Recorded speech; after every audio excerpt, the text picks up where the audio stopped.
Camera and yeah, okay, I think that's good. So, hi, good morning. I haven't been posting much. I haven't been going live. Things have been pretty quiet for me, and I just wanted to get started back up. And I realize it's the end of January, like the last day of January, which seems like a weird time to start, but I just wanted to kind of, let's talk about that a little bit.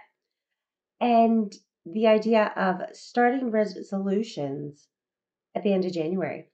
And so this year, out of the blue, I did not expect this because I've been working on my mindset so much and being positive and all of this. I didn't notice that there was some mental health issues going on. And there was just a little bit of anxiety heading into Christmas, uh, dealing with that during Christmas. It was full.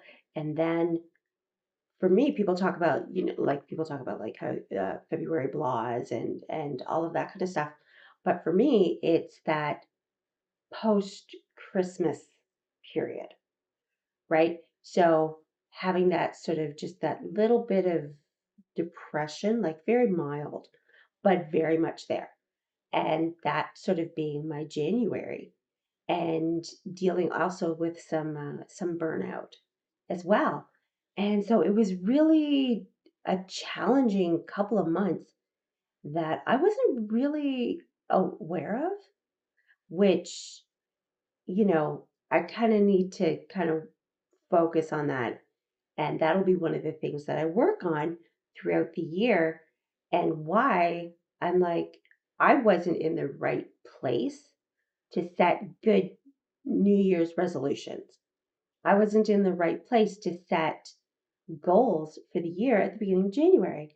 And a lot of the my contemporaries and people who do businesses similar to mine, right? They do their vision boards, they do work with different people uh, at the beginning of the year, and they talk about, starting the year off right.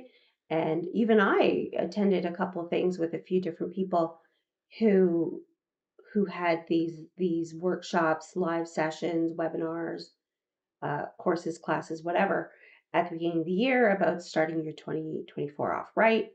And after you've dealt with, for a lot of people, and I'm going to say parents largely, but really anybody, you start off with Christmas at being sometimes can be a very high pressure time. And then to just bop right away to, oh, and now I have to figure out my goals for the year.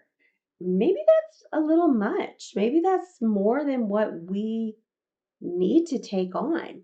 So, why don't we kind of take the month of January to just be, right? We've dealt with the pressure of the holidays.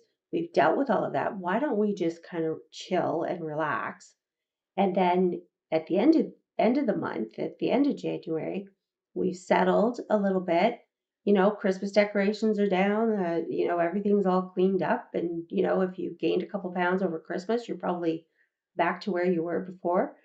So why not take that time to then figure out what it is that you want for the rest of 2024, and then kind of whatever happens in January is just kind of gravy. um, so yeah, so that's kind of how I'm reassessing things and how I'm approaching 2024. And that's a way that I honor myself, my mental health, right? And while still doing the things that I know are the good things to do, which is setting the goals, reassessing my vision board, uh, and figuring out those big whys, the big desires that I have for my life. But then the other thing I wanted to talk about today, and this came up, I was watching, like this morning while I was getting ready, I was thinking about, or I was watching a video. It was Ali Abdal Deep Dive on YouTube, which is, he's absolutely fantastic. If you've never watched his content, suggest you do that. and he was doing this interview with a fella I hadn't seen before. His name's Noah something. Um, and they were talking about what is it? Something about being a millionaire in a weekend. Um, it just came out within the past few days, so sometimes it's like January 25th on Deep Dive with Ali Abdal. So he did this. They were talking about all of this, and somehow it made I thought about, we all talk about these big whys, right?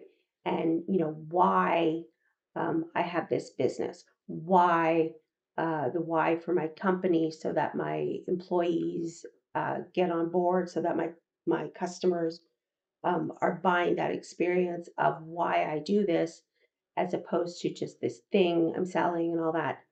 And Simon Sinek, of course, is the one who promotes that idea. That's in no way my idea, right? He's the one who he's the expert on that. But then I was thinking about the little whys. So, why do I want this thing, right? So in the podcast, the YouTube video, they were talking about like a Lamborghini. Why do I think I want a Lamborghini? They were doing these little experiments. So this guy, he was able to rent a Lamborghini for $250. He was able to test drive it and realize that, hey, you know what? This particular car for me isn't worth it. Other people, totally worth it, and I get it. But for him, that experiment he ran, that's what he found out for himself, right? So that got me to thinking about, like, okay, so what are the little whys? Why do I think I want this fancy brand of car? Why do I think I want this particular designer bag? Why do I think I want this? Is it, and be honest about it without judgment, right? One of the huge tenets of mindfulness is to do things without judgment, right? And being present and with humility, right? So, why do I want this designer bag? And is it because I want a bag that I can show people that has a particular tag on it? Or is this a high quality item that I really love, and I love the look of it and I love the feel of it? And when I walk down the street, it makes me feel good? Or, is it I walk down the street and people look at me and know that I'm successful? Both of which are valid, and that's okay.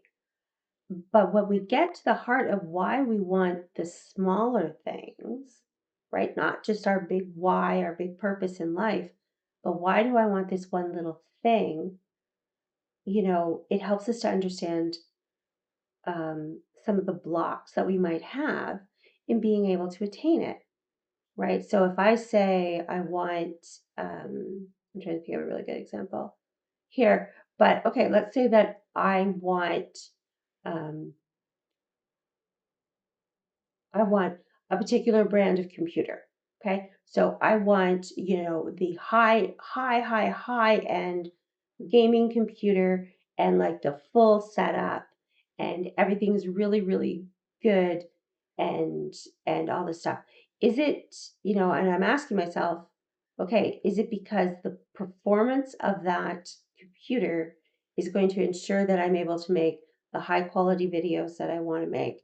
Am I going to be able to make, am I going to be able to have perform better in the games that I play? Is it going to be able to do all these things that to me are important, or is it because I want to be able to say, I have this brand of computer, aren't I awesome? Right? Because that's something like that, for me personally, is not going to fuel me when it comes to a computer, right? A brand name is not going to fuel me for a computer. Performance is going to fuel me. Um, Appearance will. I think it looks cool in my room, in my setup. That will fuel me, but not necessarily the name, right? So that's kind of getting to my why. And if I understand my why, then I'm going to say, okay, in order for me to have that thing, I need X dollars. And for me to have those X dollars, I need to do um, this thing, right? I need to do a certain amount of work. I need to save up a certain amount of money, or I need to do something else, right? And that's sort of where that whole mindset comes in. And you're like, okay, here's what I want. Here's what I want. I've decided what I want. This is my desire. I understand why I want it.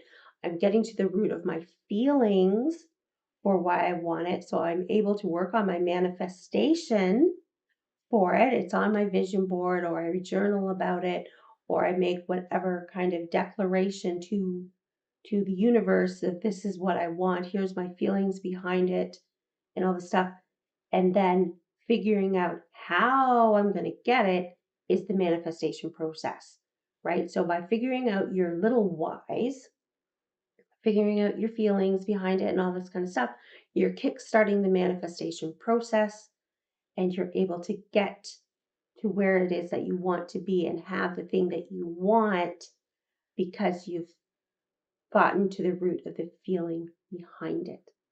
So, anyways, that was kind of my journey this morning and what I was thinking about and what I was inspired to go live again after taking this break. Like I said, for my mental health, and what I needed. And yeah, so it's so for me, it's January 31st. I haven't been live in quite a while.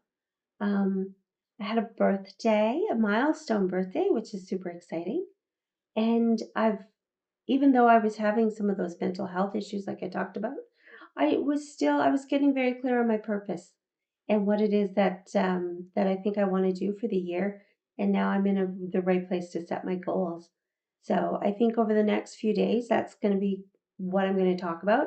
And it's the idea of sort of resetting those goals, because yeah, setting goals, setting resolutions, whatever you want to call them, isn't reserved just for January, or yeah, isn't just reserved for the new year. So thank you for joining me today. I hope you had a good time. I think this is probably going to get cut up and maybe made into some reels, but at the very least, it's going to be available on my YouTube channel. And if you wouldn't mind leaving a like, or if you want to subscribe to the channel, that would be awesome. And then provide any feedback if you want to say, hey, Dawn, I think this is great. Looking forward to seeing your channel grow. Or if you want to just kind of, you know what, I kind of not sure what you're talking about here. Can you explain it a little bit more? I'd love to engage in some feedback. And for anyone who wants to do that, that would be fantastic. So thank you very much.